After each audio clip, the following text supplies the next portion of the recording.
রামনবমীর অশান্তির ঘটনার তদন্তে এনআইএর তরফ থেকে ইতিমধ্যে তল্লাশি অভিযান চালানো হচ্ছে প্রাক্তন তৃণমূল কংগ্রেসের যিনি সাংসদ অপরূপা পোদ্দার তার বাড়িতে গ্রেপ্তার করা হয়েছে তার স্বামীকেও। শাকিল আলী নামে ওই ব্যক্তি, তিনি রিষড়া পুরসভার 4 নম্বর ওয়ার্ডের কাউন্সিলর। এই যে বাড়ির সামনে আমরা দাঁড়িয়ে আছি, যে সুবিশাল বাড়ি, সেই বাড়ির বাইরে দেখা যাচ্ছে পুলিশ থেকে আরম্ভ করে সেন্ট্রাল ফোর্স।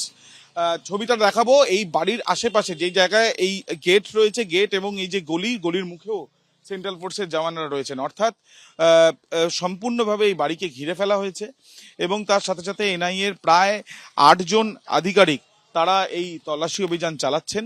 মূলত যে 6টি মামলা রেজিস্টার্ড হয়েছিল ডালখোলা এবং আমরা জানি যে হাওড়া, এবং তার সাথে সাথে হুগলিতে যে ঘটনাগুলো ঘটেছিল রামনবমীর মিছিলে হামলার ঘটনা, সেই ঘটনার পরিপ্রেক্ষিতে উত্তেজনার পরিস্থিতি তৈরি হয়, ভাঙচুর থেকে আগুন, একাধিক ঘটনা ঘটে, অশান্তির পরিস্থিতি তৈরি হয়।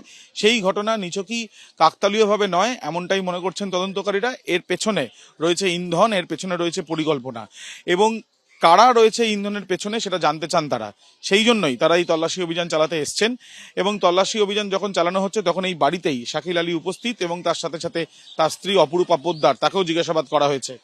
এনআইএ এর তরফ থেকে যখন ভেতরে তল্লাশি চালানো হচ্ছে তখন বাইরে থেকে গেট বন্ধ, সারা বাড়িতে সেন্ট্রাল ফোর্সকে নিয়ে এনআইএ এর তরফ থেকে এই যে তল্লাশি অভিযান সেগুলো চালানো হচ্ছে। মহিলা অফিসারও সেখানে রয়েছেন এবং তাদের তরফ থেকে মূলত জানার বিষয় এটাই যে ভিডিও ফুটেজ তাদের হাতে এসেছে এবং যে সিসি ক্যামেরার ফুটেজ তাদের হাতে এসেছে সেগুলোকে খতিয়ে দেখে তারা মনে করছেন যে এর পেছনে যে পরিকল্পনা করা হয়েছিল বা এই উত্তেজনার পরিস্থিতি তৈরি হওয়ার পেছনে কিছু বক্তব্য রয়েছে বা কিছু বক্তৃতা রয়েছে, সেগুলো যারা যারা করেছে বা এর পেছনে যে পরিকল্পনা কাজ করেছে সেগুলোই তারা বিষয়টা জানতে চান।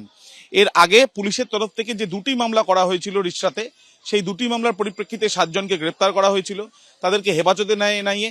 তাদের কাছ থেকে পাওয়া যে বয়ান এবং পরবর্তীকালে আদালতে যে তথ্য প্রমাণ তারা দিয়েছিলেন সেখানেও তারা জানিয়েছিলেন যে তারা ফার্দার ইনভেস্টিগেশন বা পরবর্তীকালেও তারা ইনভেস্টিগেশন চালিয়ে যাবেন।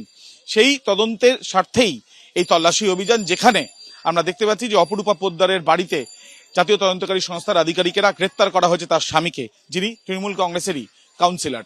ক্যামেরায় সন্দীপ সাধুকার সাথে সৌরভ বন্দ্যোপাধ্যায় ও আবির দত্ত, এবিপি আনন্দ, রিষড়া।